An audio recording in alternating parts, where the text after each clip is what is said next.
बिस्मिल्लाहिर्रहमानिर्रहीम। अस्सलाम वालेकुम। मैं हूँ इकरा सलमान और आप देख रहे हैं इकरा सलमान फूड स्किल्स। अल्लाह ताला आप सबके खानों में बरकत दे। आज मैं करेले गोश्त की रेसिपी लेकर आई हूँ जिसे बनाना बहुत आसान है। ये गर्मियों में हर घर में बनाई जाने वाली खास डिश है जिसे लोग बहुत पसंद करते हैं और शौक से खाते हैं। मैं आपको बताऊंगी कि करेले गोश्त को कैसे बनाएं कि इसमें जरा भी करवाहट ना हो और खाने में करेले गोश्त कम और कढ़ाई गोश्त ज्यादा लगेगा। चलें बनाना स्टार्ट करते हैं। यहाँ सबसे पहले मैंने करेले लिए हैं। 1 किलो करेले लेकर उसे छील लिया है, उसमें से बीज निकाल लिए हैं। अब हम इसे नमक लगाकर 1 घंटे के लिए इसी तरह छोड़ देंगे।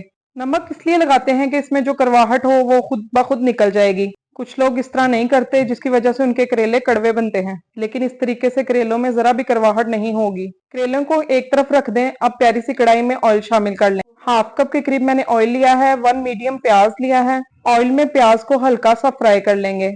ये देखें प्याज फ्राई हो चुका है। 1-2 मिनट में प्याज का इस तरह का कलर आ चुका है। इससे ज्यादा हमने प्याज को फ्राई नहीं करना। अब इसमें अदरक लहसुन का पेस्ट शामिल कर देंगे। 2 टेबल स्पून मैंने अदरक लहसुन का पेस्ट लिया है। अदरक लहसुन के पेस्ट को भी 1-2 मिनट के लिए ऑयल में हल्का सा फ्राई कर लेंगे। ये देखें बड़े अच्छे तरीके से अदरक लहसुन भी फ्राई हो चुका है। अब इसमें टमाटर शामिल कर लेंगे।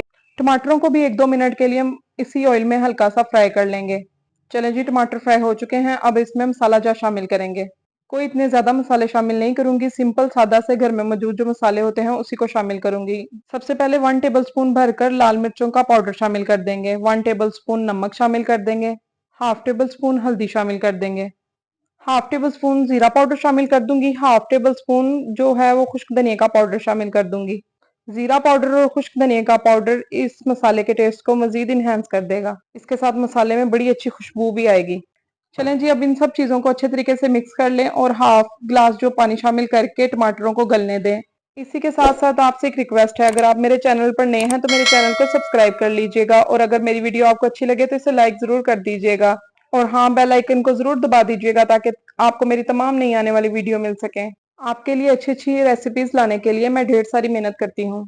यहाँ पर मसाले को भूनते हुए 5-7 मिनट हो चुके हैं और टमाटर अच्छे तरीके से गल चुके हैं। अब इसमें चिकन को शामिल करेंगे। चिकन को भी 5-6 मिनट के लिए मसाले में अच्छे तरीके से भून लेंगे। जब तक चिकन हमारा भुन रहा है तब तक हम करेलों को फ्राई कर लेंगे।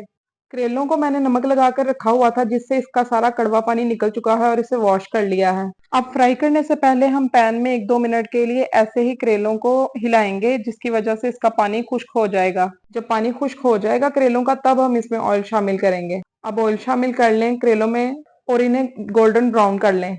बहुत ज्यादा ऑयल शामिल करने की जरूरत नहीं है। आप मुनासिब से ऑयल में भी करेलों को बड़े अच्छे तरीके से गोल्डन ब्राउन कर लेंगे। यहाँ पर आपको थोड़ा सा सब्र करना पड़ेगा। 10-12 मिनट लगेंगे करेलों को गोल्डन ब्राउन होने में। फ्लेम को मैंने मीडियम पर रखा हुआ है। यहाँ पर 12 मिनट हो चुके हैं। करेले बड़े अच्छे तरीके से गोल्डन ब्राउन से हो चुके हैं। ये देखें मैं आपको दिखाती हूँ, ये बड़े अच्छे तरीके से इनका बड़ा खूबसूरत सा कलर आ चुका है। अब आप करेलों को ऑयल में से निकालकर साइड पर कर लें और चिकन जो हमारा भुन रहा था उसे देखें।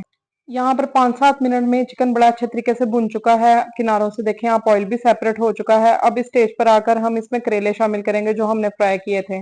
करेलों को भी 3-4 मिनट के लिए मसाले में अच्छे तरीके से भून लें। 3-4 मिनट के लिए भूनने के बाद आपने इसमें साबुत हरी मिर्चें दरमियान से आपने कट लगा लेना है, उसे शामिल कर देना है। इनका टेस्ट बड़ा मजे का होगा। मैं हमेशा साबुत इसी तरीके से लंबी हरी मिर्चें डालती हूँ ताकि जो बच्चे हैं वो खाएं तो उनके मुंह में ना आए, वो बड़ी होने की वजह से एक साइड पर निकाल दें।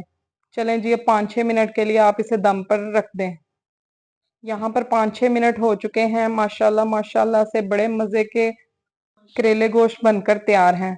मुझे उम्मीद है अगर आप एक दफा इस रेसिपी को ट्राई करेंगे तो यकीन करें आप फिर किसी रेसिपी को नहीं ट्राई करेंगे।